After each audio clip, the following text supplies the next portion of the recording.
Você já se perguntou por que, mesmo ganhando um salário razoável, o dinheiro parece desaparecer antes do fim do mês? Você não está sozinho. A verdade é que o problema não está apenas no quanto você ganha, mas em como você pensa, sente e se comporta com o dinheiro.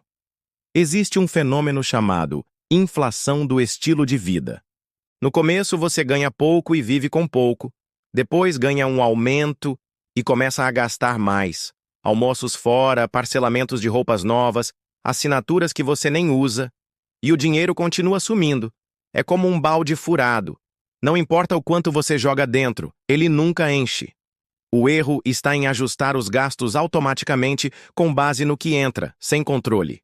O segredo está em manter um padrão de vida mais simples, mesmo quando a renda aumenta.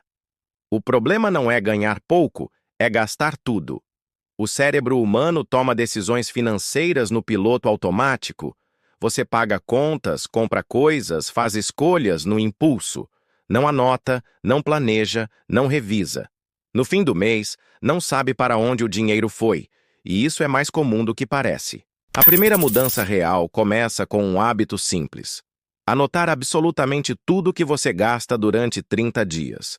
Do cafezinho à conta de luz. Você vai se assustar com o que descobre.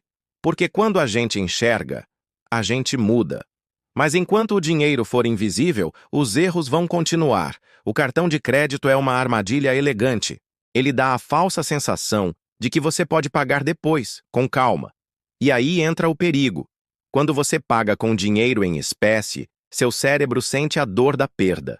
Com o cartão, essa dor desaparece. Você gasta mais, com mais facilidade, com menos consciência. E pior, o parcelamento transforma compras simples em compromissos de meses. Aquela blusa de R$ 79 em 4x pode parecer inocente, mas some com outros 10 parcelamentos e você construiu sua própria prisão financeira. A dica é simples. Use o cartão de crédito como se fosse um cartão de débito. Tenha sempre o valor disponível antes de usar.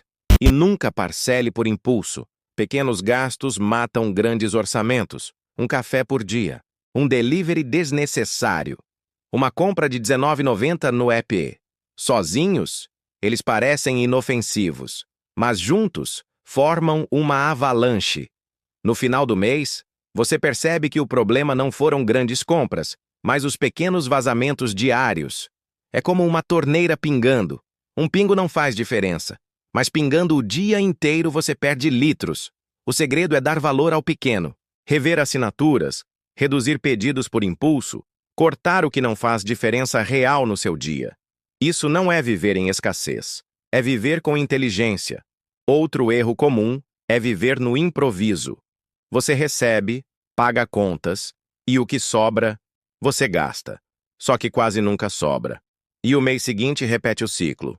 A forma correta é inverter a lógica. Você recebe, separa uma parte para guardar ou investir, depois paga contas e só então gasta.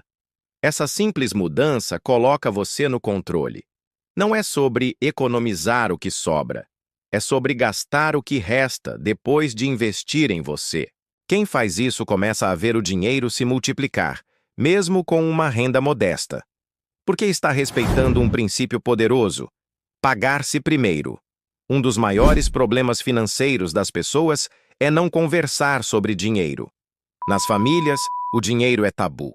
Não se ensina, não se discute, não se compartilha. Mas enquanto o silêncio continua, os erros se repetem. Casais evitam conversas difíceis e acumulam dívidas escondidas.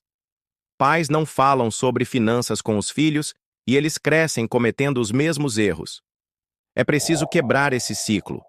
Falar de dinheiro não é falta de educação, é maturidade. Se você mora com alguém, tenha conversas francas sobre orçamento. Se tem filhos, ensine o valor do dinheiro desde cedo. Transparência evita crises e constrói confiança. Agora, se você quer começar a mudar sua vida financeira de verdade, siga esse passo a passo. Primeiro, pare de fugir da realidade. Olhe para os seus números de frente. Pegue um caderno, planilha ou app e anote tudo que entra e tudo que sai. Seja honesto. Segundo, defina metas reais de corte de gastos.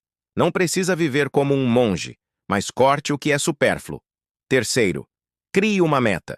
Guardar pelo menos 10% do que você ganha todos os meses. Mesmo que pareça pouco, comece com o que der. O importante é criar o hábito. Quarto, eduque-se. Leia livros, assista vídeos, ouça podcasts.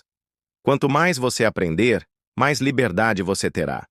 Porque liberdade financeira não é sobre ser rico. É sobre ter escolha. Escolher quando trabalhar. Escolher com quem trabalhar.